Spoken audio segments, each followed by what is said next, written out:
It's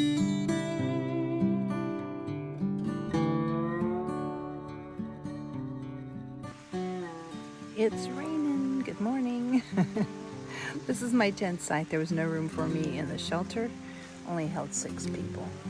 It is 6:30. I am heading out.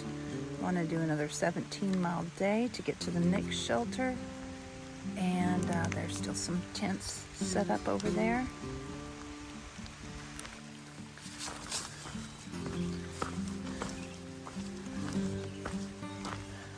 First off, today we have to go over a sketchy flooded area due to a beaver dam. So that was part of the reason I left early. It just started raining this morning. It didn't rain all night. So the flooded area I want to get over before much rain falls and it gets worse. Because if it's dry, sometimes you can keep your feet dry by rock hopping, or actually I think wood hopping. There's some branches and stuff on there, and you can kind of climb over the branches and stuff on the beaver dam and get across without getting too terribly wet. You definitely don't want to fall in the water or step off the beaver dam though, because you'll get into deeper water, from what I understand. There is a walk around that is, I think, like half a mile, more than half a mile longer, that I really don't want to do. And the rain has not been bad. It's been really dry recently. And we've just had a little bit of rain the last 2 days, so I don't think it's going to be dangerous. But we'll see when we get there. We can always turn around and go back if we have to. But hopefully it will not be dangerous or too deep. Yep, water level is definitely low in this creek. These are pretty cool. These are diversion wells. They take the creek water out that is highly acidic from some mining up above, and it goes into the limestone, which changes the acidity of the water, and then it releases it back downstream, and it's less acidic, and so trout can live in it. So that is pretty cool. But that's what these are, and they were the first ones built in the US, apparently. Okay, the alternate dry route of the AT is 1.6 miles, and that goes up a road, and we are going to do the water crossing on the beaver dam ahead instead of taking the alternate. Looks like I'm coming out on the swampy beaver dam area, so we'll see how it goes. I don't see the beaver dam just yet.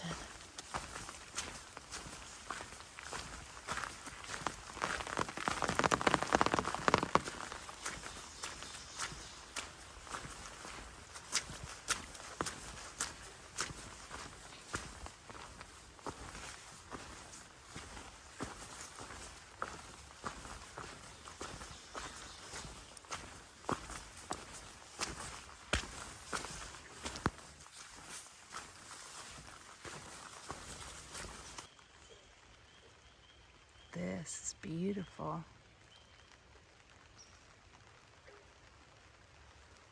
Okay, that's the beaver dam. I've got to go over right there.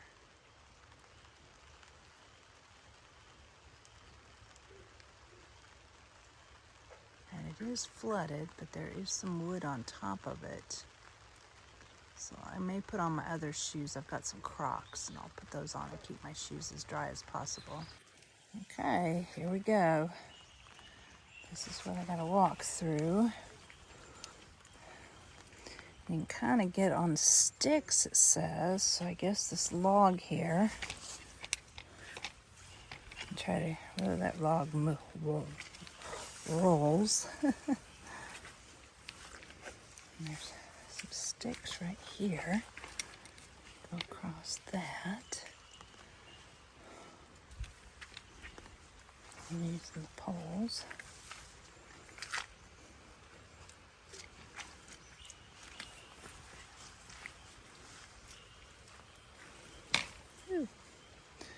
Okay, I think I'm going to put away my phone so that I can do the crossing with my poles. That'll be a little easier, I think.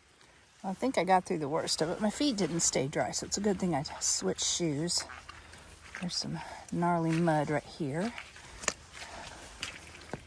Ew.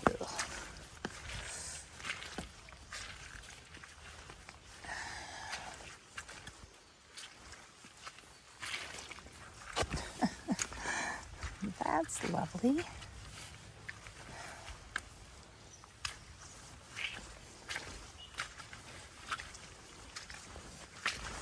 Ooh, that's slippery too. Yeah, I got over the Beaver Dam, I think, so I'm just in this deep mud right here, and that's the end of it, I think. Yep, looks like the rest of the trail is just mud, so that's good. But here's what it looks like. It was just probably 20 or 30 yards of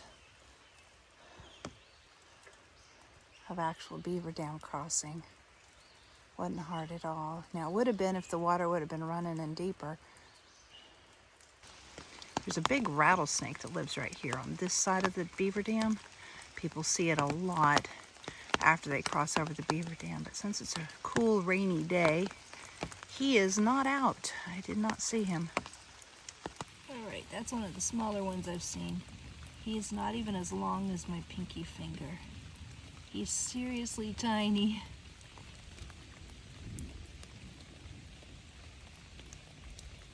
See how little he is? Look how little. I'm walking through a burned area where the low vegetation's starting to grow back. But you can see all the big trees are burned. A lot of them have already fallen down.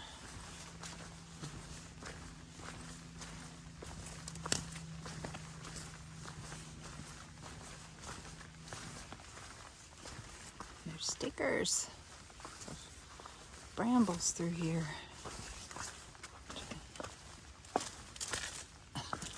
Those are my poles sticking.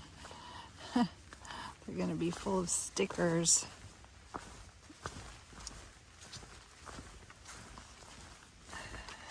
This one almost got stepped on. He's the same color as the leaves. He's not the bright orange, he's kind of gold.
Getting ready to cross the road.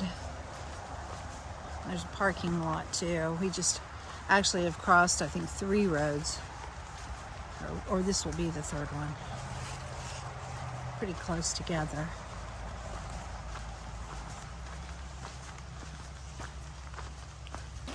Well, thanks for the bridge.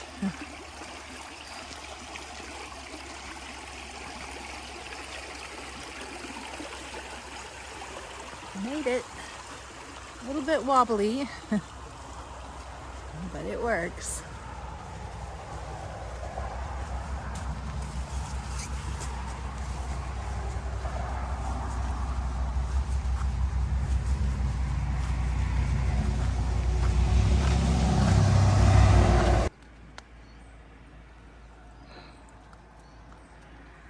This is the highway we're going under.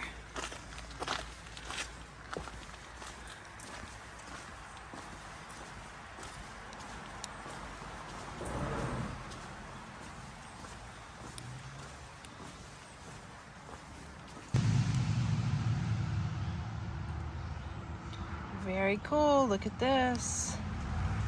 Let's see what's inside. Oh, brownies, applesauce, Nutri-Grain bars. Ah, this is awesome. Thank you so much to Suze and Willow that hiked the trail in 1980. Awesome. Thank you.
This is the old Union Canal.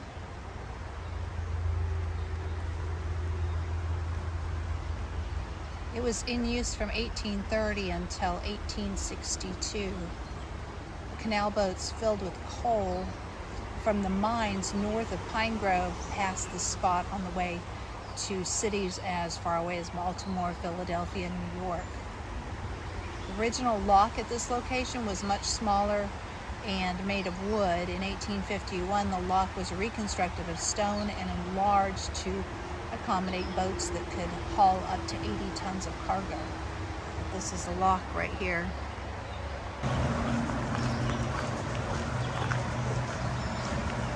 This is Interstate 81, and we are headed up this little hill. See the white blaze up there?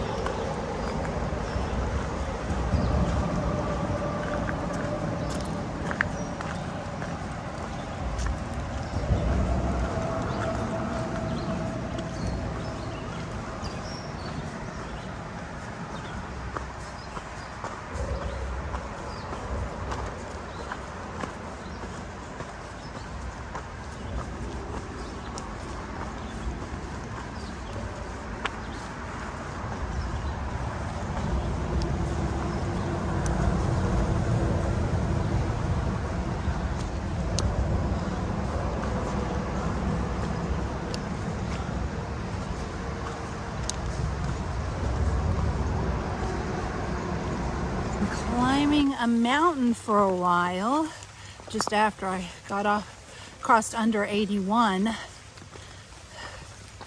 It's been a climb up ever since, and it is pretty rocky, so it's been slow going. Had to stop and catch my breath a few times since it was very steep. This part is not as steep. I'm almost to the top now, I think. I hope. But you can kind of see these rocks and how hard it is to find a flat spot to walk.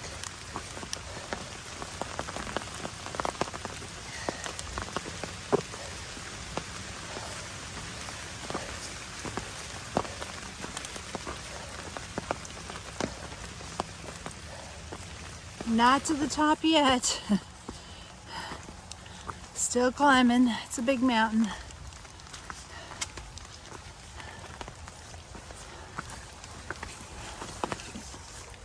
That's my umbrella. If you hear leaves and twigs hitting the umbrella, there's a leaf on the umbrella hanging off.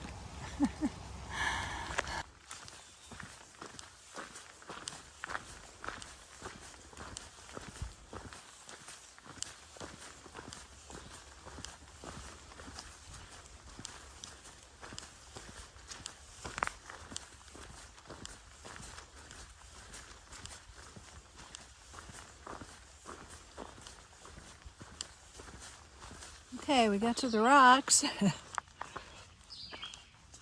Basically, you just go across the rocks however you can, going from that white blaze there on that tree to the one on the other tree there.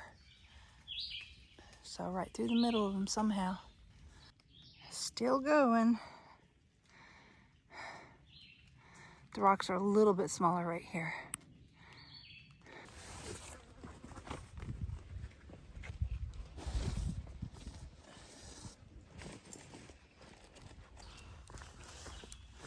Thank goodness those rocks did not last for a real long time. My mileage goes up a little, like to maybe 2 miles an hour, or maybe higher when it's flat like this. And on those rocks, it's probably less than 1 mile an hour because you're having to be so careful with every step and you go so slow. So if I'd had to stay on those kind of rocks for very long, I wouldn't have been making the 17 miles, or I would have had to do some night hiking to get there. But hopefully I can make up some time on this.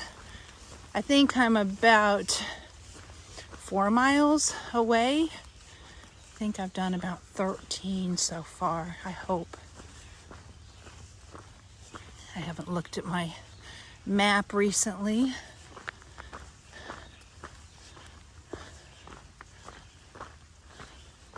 But I feel like I should be 3 miles out or even further. I'm tired. Walked all day. I got up at 6:30. Well, I mean, I got up earlier than that. I was out by 6:30, started walking at 6:30, and I'm still walking.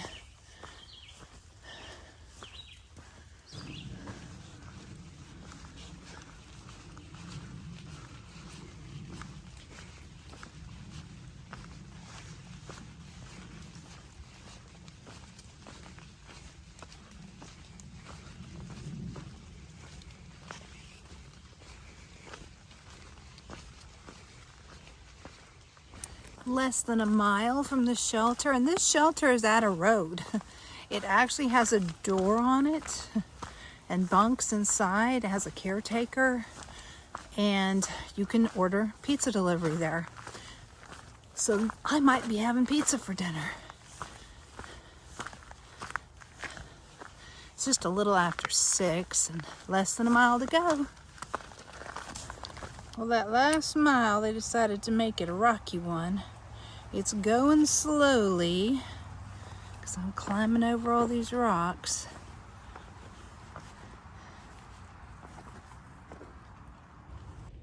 Here's a little view, and the fog's cleared a little bit so you can actually see it.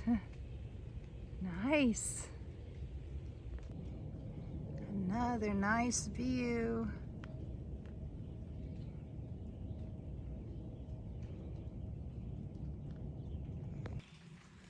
Here's the shelter. There are 12 bunks inside there and a skylight. No power, but it's a nice one with a door and everything. It is the 501 shelter. There's a bunch of people inside, so I won't video inside. But there's a picnic table surrounded by 12 bunks.